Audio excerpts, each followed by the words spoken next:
What's going on, guys? It's Modern, and we're back with another episode of Road to the Top, and we're still using the Void Cats team. Like I said, I'm probably going to use it for about 5 or 10 episodes.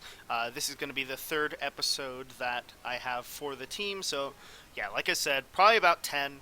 The only reason I'm doing it a little bit shorter than everything else is because this team isn't as serious. I mean, it has been winning me some games, so that's pretty nice, but still, it's not a super competitive team at all. Our opponent's going to be IBJ, and they have a Ray Ogre team, pretty interesting. It looks like I should have a pretty solid matchup here.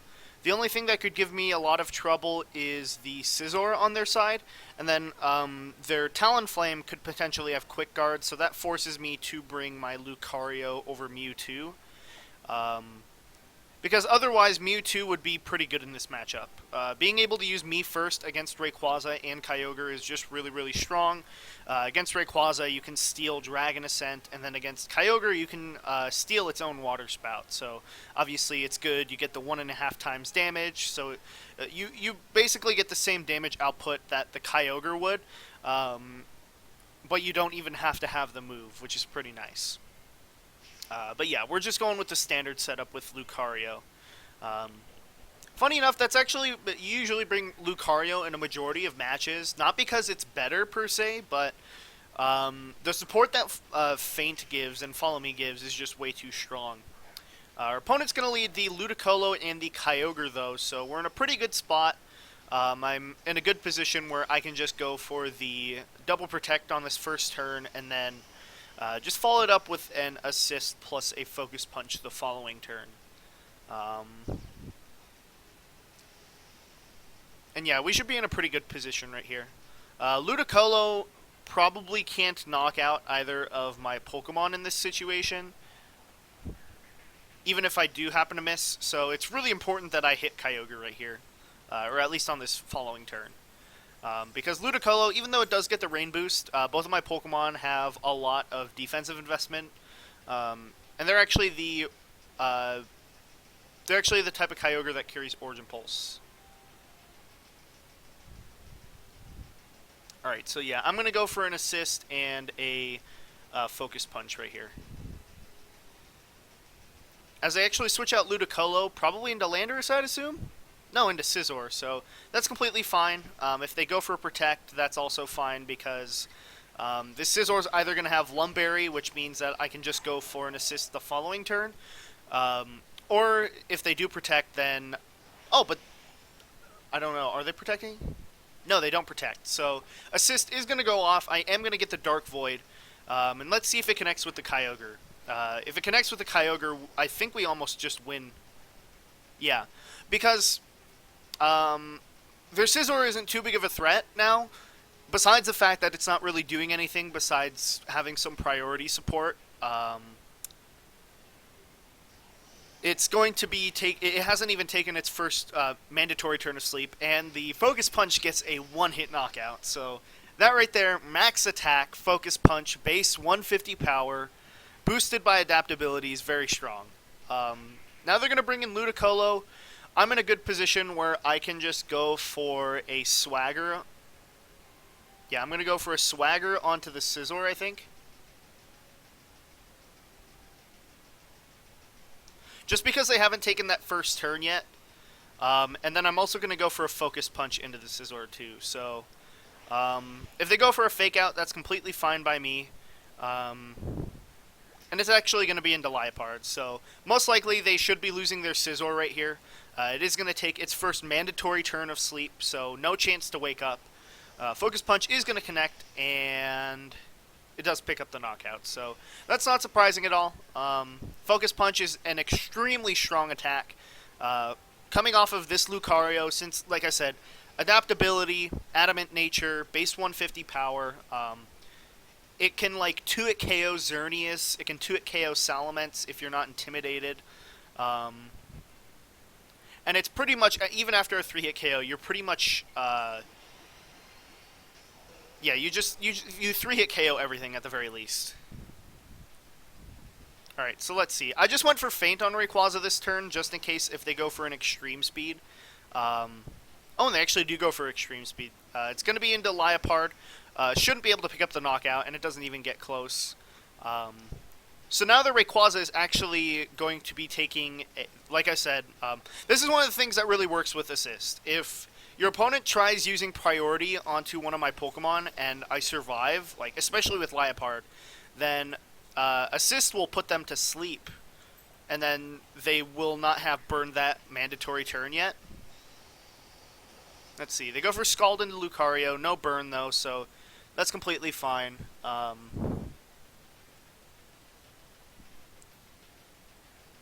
And I think I might just go for a foul play and a feint into Rayquaza.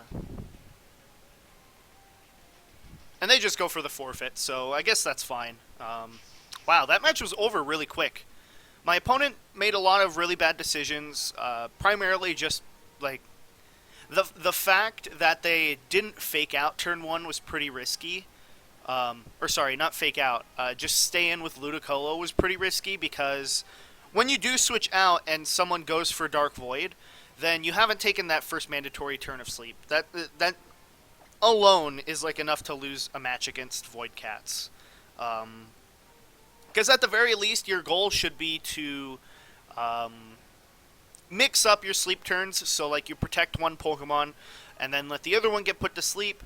It means at any given point you have a higher chance to have a Pokemon that can actually attack. Whereas if both of your Pokemon go to sleep at the same time, both of them have the exact same chance to wake up, and so on average you just have a lower chance to actually get an attack off. And by just switching out, by not even taking that first mandatory turn, then it puts you in a really bad position. And let's see. I'm going to switch up. This is usually not too important what I'm going to do, but I'm going to switch the location of Lucario and Liepard. It does matter a little bit because, let's say you have your Liepard get KO'd, and you need to switch, like, let's say that following turn you want to bring in your Ditto. If the wrong Pokemon gets KO'd at the wrong time, then you might have to bring in Smeargle, because if your Ditto turns into something like an opposing Smeargle or like a Ferrothorn or something, then you're not really getting the full value out of Ditto, and in a lot of cases that can lose you the game. So sometimes it's nice to switch up the location of your Pokemon, because let's say they put Xerneas on the other side, then you'll be in a good position because you can bring in Ditto. But they actually just lead with Salamence and Talonflame, so this is a lead I'm perfectly fine going against. I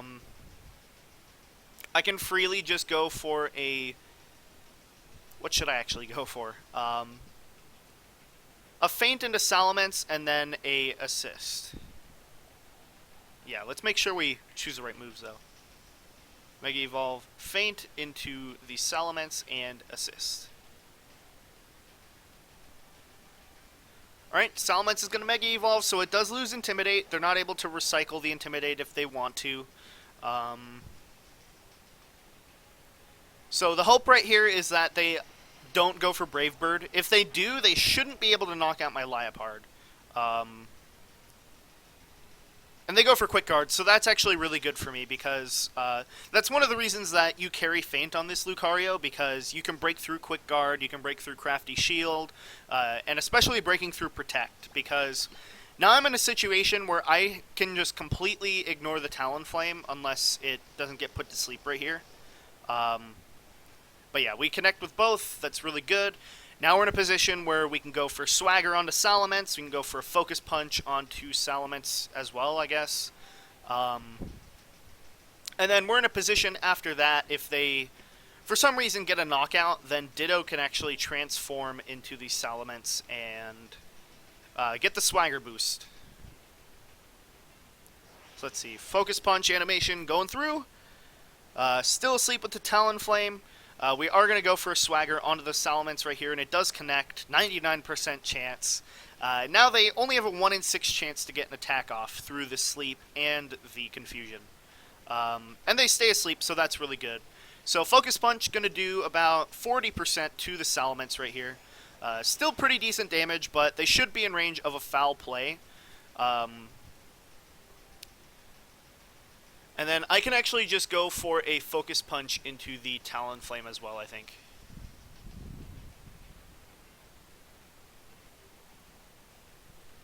And if both of their Pokemon, because Talonflame has a 1 in 3 chance to wake up, Salamence is... It has a higher chance to wake up this turn, but both of them stay asleep, so that's even better for me. Foul Play definitely picks up the knockout, and I believe Focus Punch should put Talonflame in range of Feint. I'm not too sure on the calc for that.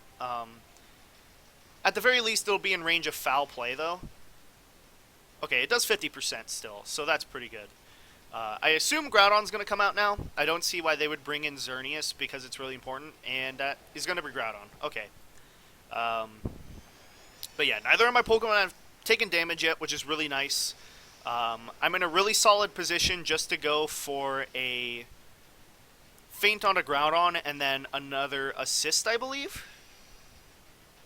And then I can just repeat my shenanigans with Swagger.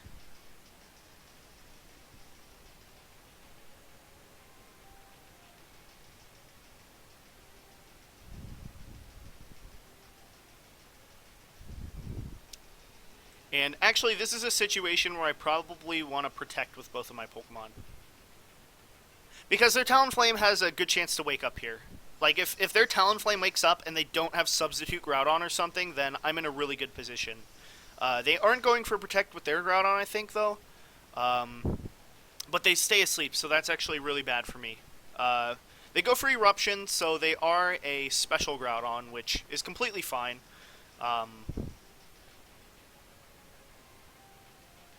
And then I actually think I might go for Feint onto Talonflame.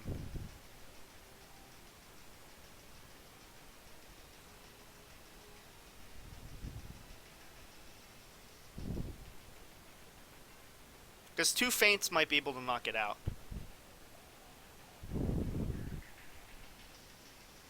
No, but if I go for a Feint onto the Groudon, it stops them from going for a Protect and something else. So this is sort of the like... Oh, and they're actually going for Flare Blitz. That's a really good play. Oh, they wake up. They go for Brave Bird. Like I said, they shouldn't be able to knock out my Liepard here. It is a roll if they are adamant, but it doesn't pick up the knockout, so that recoil damage puts it in range of Feint. Assist is going to go off and connect, well, hopefully connect to both of these Pokemon. It's only really important that it hits Groudon here. And I connect with both, so we're connecting with all these Dark Voids, fortunately. With Wide Lens, it is 88% accurate, so it's definitely in my favor. But, you know, there's always the chance that it doesn't go in your favor. And now that I think about it, it's actually a better play right here to go for a Focus Punch into the Groudon. Given that their Talonflame will take, or hasn't taken their mandatory turn of sleep. And then the Swagger right here. If the Groudon doesn't wake up and it doesn't pick up a knockout onto Liepard, then I can KO it next turn with Foul Play, and then the Talonflame can't do anything because I can just Feint it, and that'll pick up the knockout. So let's see. 1 in 6 chance. He stays asleep. So, yeah, we're going to be in a really good position. Groudon's going to be in range of Foul Play, so we will be able to knock it out next turn. And then we can just Feint the Talonflame right here for a knockout. So, yeah, you know, it feels sort of weird. In the past few episodes, there's always sort of, like, a theme with every match. Like, not just every match, every, like, set of 2 matches. Like, in the previous episodes, I talked about, like, how important it was to hit, like, very specific, Dark Voids in a lot of situations. And then for this episode, we're talking about, like, mandatory sleep turns, where, if you attack before your opponent goes for a Dark Void or a sleep move, then you're guaranteed to take at least 1 turn of sleep. And in a lot of cases, that's really bad. But yeah, my opponent from this position, they don't really have a good way to win. Actually, they don't have any way to win. I can just go for an assist and a Focus Punch. If they go for a Dazzling Gleam and I miss the assist Dark Void right here, then That's completely fine. I still have Smeargle and Ditto in back, and Lucario actually won't go down to Dazzling Gleam right here. But they do get put to sleep, and yet again, I can just spam Focus Punch. I can go for Swagger, and then from there, Focus Punch, Foul Play. Let's see. Still does pretty good damage to the Xerneas too, despite the fact that we're intimidated. But yeah, just Focus Punch, Swagger. They have an extremely low chance, and yeah, they just forfeit. So, like I was saying, goes to show how managing those mandatory sleep turns is really important. That's why I was actually surprised that my opponent, I honestly thought that they were going for the Flare Blitz play, because since they were guaranteed to wake up on their last turn of sleep, or since they have burned their last turn of sleep, then they can get put back to sleep, or sorry, no, they could attack with Flare Blitz and not worry about getting put back to sleep.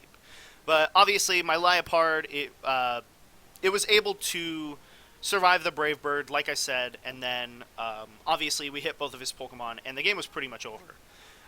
So yeah, more wins for the Void Cats team.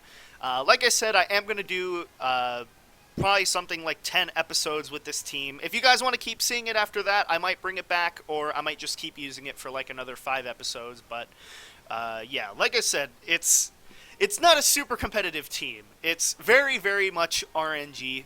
But if you can play around well enough, then yeah, you can pick up wins with this team. And even surprising wins against really bad matchups, you can win.